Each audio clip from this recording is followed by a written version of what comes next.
The holiday season is one of the most dangerous for household fires, and one of the reasons is we simply get too busy to remember to be careful. That's why Ashley Lesby from Sarasota County Emergency Services is here to tell us what we need to look out for. And Ashley, this is something that is on the top of everyone's mind because we're all cooking now. One of the things is that when the holidays come around, you just get so busy entertaining everybody that when you start cooking, you're in another room, and that's usually how the fires start happening, is the unattended cooking. So if you're going to cook, stay in the kitchen. One thing that people do is that if they're cooking, they put like a pot holder in their pocket as kind of a reminder, so that way if they do leave the room, they're like, oh, I have a that's a good pot idea. holder. I need to go back to the kitchen. That's a really good And it tip. sounds silly, but I've done it. I mean, I've walked away from a pot because you just get all... Well, people call you and ask you something, like, where's the bathroom? And you have to run tell them. But does it get that, can a fire start that quickly? Like, you walk away for 2 seconds and next thing you know, Depending on what you're cooking, it can. If you have like a grease fire, I mean, those can happen so easily. If, it starts spilling over and the oven's on high or the stove's on high, it can easily happen. So. All right, well, speaking of grease fire, let's talk about deep frying a turkey. So when you deep fry turkeys, we know that's one of those things that people can get really outrageous with. And you guys came by and gave us an example of one. Explain to me what is going wrong here. Woo! So with our turkey fryer fire, what happened was that the turkey was not thawed out all the way and it was partially wet. When you have it, you want to make sure your turkey is thawed. You want to make sure it is dry. The oil was way too full and the oil was way too hot. So it's something that you want to make sure that you measure the oil out properly. You have a dry turkey.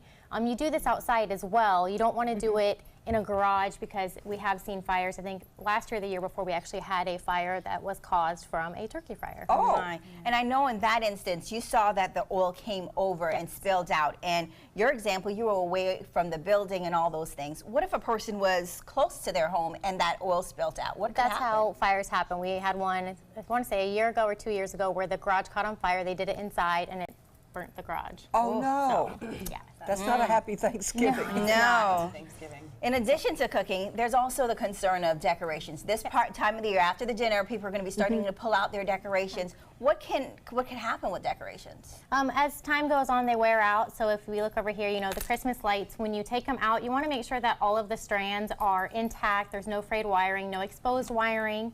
And it's something that you may want to start changing out to LED lights because they don't get as hot as the other lights. Okay. And then another thing that when you are hanging them is that you want to use a clip of some sort. Do not staple them or nail them. Because obviously if you're stapling or nailing them, then it's going to start wearing on the wiring as well. So when we're hanging them outside, it's bad to split the wire and loop it over a nail? Yes. Oh, really? So you should not do that. You should definitely use a clip.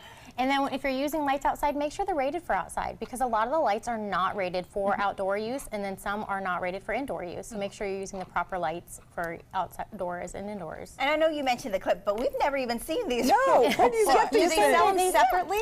Yes, Just a bag of clips? Yes, you have Okay. to buy them separately. There's all different styles of clips and they're pretty easy. You just clip it on the roof and then the light clips right into it. So. Oh, It's actually quite easy Very to take down, nice. too. Like, I would literally pull a Yes. strand and, And all the you clips do go this? pop, pop, pop, pop, Yep, pop? yeah. Okay. So. Better than my taxes. Yes, right? me too.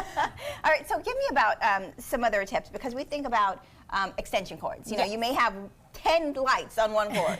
So what you want to do is you want to use something with a breaker, and this is a power strip and it has a breaker so that way if you overload the circuit it'll pop so it'll prevent a fire from happening. And another thing you need to do is you need to see the lights that you're using and see how many light strands can actually be connected together. Oh. Because a lot of times they can only have 2 or 3 that can be allowed to be connected together and Not people 10. do a lot more than that. And then you want to make sure you're not using extension cords. Extension cords are very hazardous and cause fires a lot. Oh, really? Wow. And what about real candles? No real candles. Okay. Especially, I That know was a lot simple. of people do them on their Christmas trees. Don't do them. And if you want, I think it's some tradition people do. But use an LED.